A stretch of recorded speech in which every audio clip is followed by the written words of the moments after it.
ఆంధ్రప్రదేశ్‌లో జరుగుతున్న పరిణామాలు, వైసీపీలో గలాట, వైసీపీలో కుటుంబ తగాదాలు, నాయకుడితో పాటు వాళ్ళ అనుచరులకు గూడా వస్తున్న తగాదాల కోసం ఒక డిస్కషను.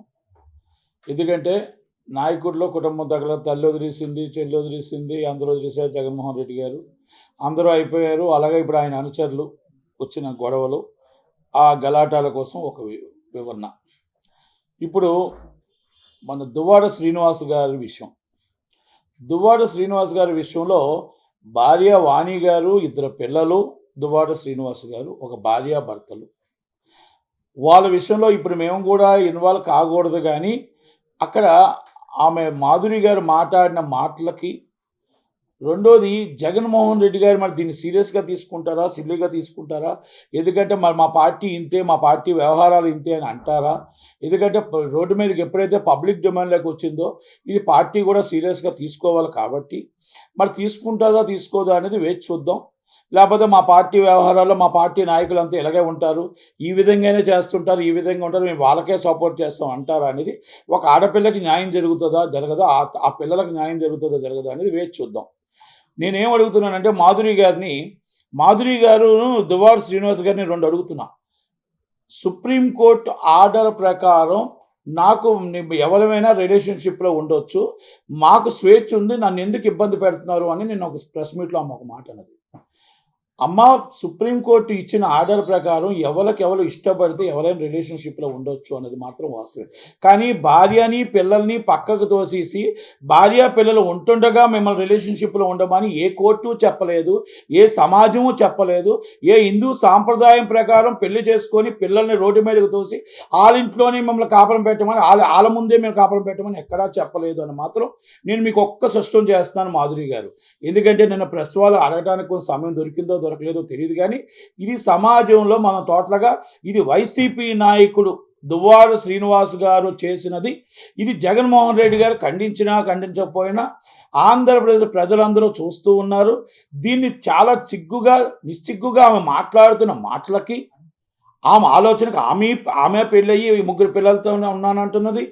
మరి ఆమెకున్న పిల్లలో భార్య ఉన్నారు కదా! ఓకే. వాళ్ళిద్దరికీ రిలేషన్‌షిప్ ఉండొచ్చా? ఇష్టం ఉందా? ఉండొచ్చా? డైవర్స్ తీసుకోండి. వాళ్ళు డైవర్స్ తీసుకొని ఎవరిష్టం వాళ్ళు రిలేషన్‌షిప్‌లో ఉండొచ్చని సుప్రీంకోర్టు చెప్పింది తప్ప, రిలేషన్‌షిప్‌లో ఇష్టపడితే రిలేషన్‌షిప్‌లో ఉండొచ్చని. భార్య, పిల్లలు వాళ్ళు ఉంటుండగా కూడా వాళ్ళని తోసేసి రిలేషన్‌షిప్‌లో ఉండండి. లేకపోతే వాళ్ళ ఇంట్లోనే బలవంతంగా దౌర్జన్యంగా ఉండమని ఏ రిలేషన్‌షిప్ చెప్పలేదని మాత్రం నేను అది ఒక్కసారి ఆ ఆర్డర్ కాపీ కూడా క్షుణ్ణంగా చదువుకోండి. మీ బావగారు చాలా పెద్ద అడ్వకేట్ అంటున్నారు. చాలా పెద్దోళ్ళు అంటున్నారు. మీరు పెద్ద కుటుంబం అంటున్నారు. కనుక కుటుంబంలో స్విచ్ పెట్టి వచ్చి మీరు ఈ విధంగా పెట్టడానికి కూడా జగన్మోహన్ రెడ్డి గారు ముసిముసి నవ్వులు మాట్లాడుతూ నవ్వుతూ ఉంటాడా? లేకపోతే పార్టీ నుంచి ఆయన్ని ఏమైనా సస్పెండ్ చేసి ఆడపిల్లకి అండగా ఉంటాడా? వాళ్ళ అమ్మగారి మాటలు కూడా వాళ్ళ పెద్దవాళ్ళు ఆ అమ్మగారి మాటలు కూడా విన్నాం. ఓకే, తప్పులేదు. మీ కుటుంబ కలహాలు కుటుంబం నుంచి మరి వాణి గారు మేము వద్దంటున్నప్పుడు మీరు డైవర్స్ ఇచ్చి కూర్చొని పెద్ద మనుషులు కూర్చొని మాట్లాడవచ్చు. ఓకే, జగన్మోహన్ రెడ్డి గారు కూడా డైవర్స్ ఇచ్చేయండి, ఇలాంటి వాళ్ళు ఉండొద్దు, ఇలాంటి వాళ్ళతో ఎందుకు కాపురం చేసామని అంటున్నారు అని చెప్పి అంత పెద్ద ఆమె అన్నారు. మరి డైవర్స్ ఇప్పించడం, పంపించడం, చెల్లెల్ని వదిలేయడం, తల్లిని వదిలేయడం, అవసరానికి వాడుకోవడం, అవసరానికి ఎవరినైనా తోసేయడం అనేది జగన్మోహన్ రెడ్డి గారి నైజమే. దాంట్లో తప్పులేదు. ఆ పార్టీలో ఉన్నవాళ్ళు చాలామంది ఉన్నారు. ఎందుకంటే నేను చూసాను మన అవంతి శ్రీనివాస్ గారు ఒక అరగంట వస్తే చాలు అని చెప్పి ఆడియో చూసాం. అలాగే మన అంబటి రాంబాబు గారిది ఒక గంట వస్తే చాలు అని చూసాం. ఇయన్నీ కూడా ఈ వైసీపీకి ఒక నైజం. ఈ నైజంలో దువ్వాడ శ్రీనివాస్ గారు ఈజ్ ఎ బిగ్ లీడర్. పార్టీకి మూలస్తంభం. జగన్మోహన్ రెడ్డి గారి తర్వాత శ్రీకాకుళం జిల్లాకి. మరి ఆ భార్యాభర్తల గొడవల్లోకి నేను వెళ్ళట్లేదు కానీ, ఆమె రోడ్డు మీదకొచ్చి రాత్రంతా పాపం ఆ పిల్లలతో ఉంటుంటే ఆ మాట్లాడుతున్న మాటలకు బాధ అనిపించి నేను ఈ విషయం ప్రస్తావించడం జరిగింది. కనుక జగన్మోహన్ రెడ్డి గారు ఏం చేస్తారు? పార్టీ నుంచి ఏ చర్యలు తీసుకుంటారు? వాణి గారి పిల్లలకి ఏం సపోర్ట్ చేస్తారో చూద్దాం. మరి వాళ్ళ అమ్మగారు చెప్పిన మాట ప్రకారం మామూలుగా ఇండివిజువల్‌గా ఎవరైనా ఉంటే డైవర్స్ తీసుకొని ఏదైనా చేసుకొని చేయొచ్చు. కానీ ఈ విధంగా మాధురి గారు మాట్లాడిన మాటలకి వాళ్ళ కుటుంబం గాని, వీళ్ళ కుటుంబం గాని ఇద్దరు విడిపోండి. విడిపోయిన తర్వాత మీరు ఏదైనా చేసుకోండి. రిలేషన్‌షిప్ ఉండండి. కానీ ఇది మన సమాజంలో సిగ్గుచేటు. ఎందుకంటే ఒక పార్టీలో ఉంటూ ఈ విధంగా మనం అంటే రేపు రాబోయే తరాలకు మనం ఓటేయమని ఏం చెప్తున్నాం మన మహిళలకి? మన రాబోయే తరాలకు ఏం చెప్తాం? మీరు పవన్ కళ్యాణ్ గారి కోసం మాట్లాడేది? పవన్ కళ్యాణ్ కోసం మాట్లాడేది? అన్ని పెళ్ళిళ్ళో, ఇన్ని పెళ్ళిళ్ళో అని చెప్పిన మాటలు మాట్లాడేది? అంటే మీ దగ్గర అన్ని తప్పులు పెట్టుకొని మీరు పవన్ కళ్యాణ్ గారి కోసం మాట్లాడారు. ఆయన నీతికి, నిజాయితీకి మారుపేరు. ఆయన చెప్పిన మాట ప్రతి దానికి కూడా ఆయన అఫీషియల్‌గా డైవర్స్ తీసుకొని చక్కగా వాళ్ళ కుటుంబాన్ని ఎవరికీ కూడా ఇబ్బంది రాకుండా చేశారు. మీలాగా రోడ్డు మీదకి రాలేదే? మీలాగా వాళ్ళ ఫ్యామిలీస్ రోడ్ల మీద కూర్చొని డైవర్స్ ఇవ్వకుండా ఆడపిల్లల్ని ఇబ్బంది పెట్టలేదే? జగన్మోహన్ రెడ్డి గారు మరి దీనికి సమాధానం చెప్పాల్సిన బాధ్యత జగన్మోహన్ రెడ్డి గారికి ఉంది. ఎందుకంటే ఇది పార్టీ వ్యవహారం కాదు, పబ్లిక్ డొమైన్‌లోకి వచ్చింది కాబట్టి మేము అడగడానికి అందరికీ రైట్ ఉంది. ఎందుకంటే పవన్ కళ్యాణ్ గారి కోసం మీరు అన్ని మాటలు మాట్లాడారే, అసలు మీరు అనుచరులు మాట్లాడారంటే మీరు కూడా మాట్లాడారే, మూడో పెళ్లి ఆఖరికి నాలుగో పెళ్లి నేను చేసుకుంటాను రా అన్నారు పవన్ కళ్యాణ్ గారు. నాలుగో పెళ్లి నువ్వేనా అని అడిగారు, సరిపోయింది కదా. అంటే నేను ఎందుకు అడుగుతున్నా అంటే మీ నాయకత్వంలో మీ అనుచరులంతా ఇలాగే చేస్తారా? రేపు రాబోయే తరం మొన్న కానీ 2024 గెలిపించి ఉంటే మీరు ఒక చట్టం తెచ్చేవారా? ఆడపిల్లలకు అన్యాయం జరుగుతుంటే మరి ప్రతిపక్ష నాయకుడిగా నా ప్రతిపక్ష హోదా కావాలి, నాకు బుల్లెట్ ప్రూఫ్ కావాలి, నాకు 1000 మంది సెక్యూరిటీ కావాలి అయ్యి అడుగుతారేటండి? మీ పార్టీలోనే ఇన్ని జరుగుతుంటే ఆడపిల్లలకు అన్యాయం జరుగుతుంది, ఆడపిల్లలకు అన్యాయం జరుగుతుంది. కనుక దయచేసి దానికోసం ఏం సమాధానం చెప్తారో మీరు చెప్పండి. లేదు అనుకుంటే మీరు పార్టీ నుంచి ఇమ్మీడియట్గా సస్పెండ్ చేస్తారా? లేకపోతే ఆడపిల్లకి అన్యాయం చేస్తే మేము చూస్తూ ఊరుకుంటాం, మా పార్టీ ఇంతే, మా పార్టీ విలువలు ఇంతే అని మీరు అంటారనేది మీ విజ్ఞతగా వదిలేస్తున్నాను జగన్మోహన్ రెడ్డి గారు. అలాగే విశాఖపట్నంలో ఎమ్మెల్సీ ఎలక్షన్ నడుస్తుంది. ఎమ్మెల్సీ ఎలక్షన్లో 830 ఓట్లు ఉన్నాయి. ఓకే, ఈరోజు మొత్తం బెంగళూరులో పెట్టండి, మైసూర్లో పెట్టండి, ఇంకొకటి పెట్టండి, మీరు ఎక్కడైనా పెట్టండి క్యాంపింగ్లు.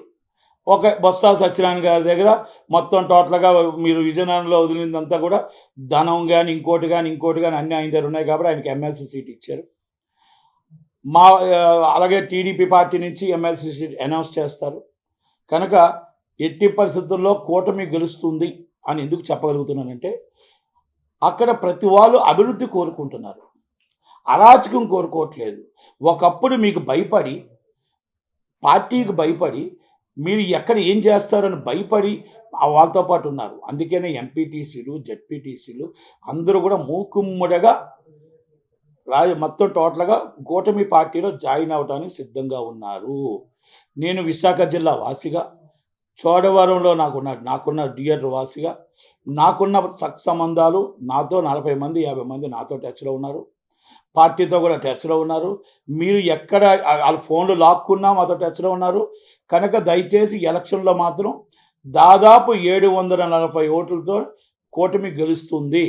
నాయకత్వం చంద్రబాబు నాయుడు గారు ఏ పార్టీ ఎవరిని పెట్టినా కూడా, కానీ పీలా గోవింద్ గారికి ఇస్తే బాగుంటుంది నా వ్యక్తిగత అభిప్రాయం. ఎందుకంటే ఆయన చాలా మంచివాడు. ఆయన ఆల్రెడీ సీటు మన రిజిస్ట్రింగ్లో జనసేనకి వెళ్ళిపోయింది. కనుక అలాంటి వ్యక్తికి ఇస్తే బాగుంటుంది అనేది నా వ్యక్తిగత అభిప్రాయం. పార్టీ ఏ నిర్ణయం తీసుకుంటే ఆ పార్టీకి ఆ నిర్ణయం కంపల్సరీ అందరూ వర్క్ చేసే పరిస్థితి ఉంటుంది. కనుక ఎమ్మెల్సీ ఎలక్షన్స్లో ప్రతి ఒక్కరు అభివృద్ధి కోసమే జెడ్పీటీసీ, ఎంపీటీసీ, సర్పంచులు అందరూ కూడా ఓటు వేయటానికి, కూటమికి వేయటానికి సిద్ధంగా ఉన్నారు. అభివృద్ధి కావాలి, చంద్రబాబు నాయుడు గారి నాయకత్వం కావాలి, పవన్ కళ్యాణ్ గారి నాయకత్వం కావాలి. కనుక మీరు ఎవరి పార్టీ ఏది గెలిచినా ఏది వచ్చినా ఇక్కడ అభివృద్ధి కావాలి. ఒక జగన్మోహన్ రెడ్డి గారి అరాచకం అనేది ఇంకా ఆ భయం నుంచి బయటకు వచ్చి ఓటు వేద్దామని డిసైడ్ అయిపోయారు. బొత్స సత్యనారాయణ గారికి ఓటమి తప్పదు, అది ముందే చెప్తున్నాం. ఎస్, ఆత్మహత్యం ప్రకారం కంపల్సరీ ఓటు కూటమి గెలుస్తుంది. ఎవరు పార్టీ నిర్ణయించినా కూటమి గెలుస్తుంది.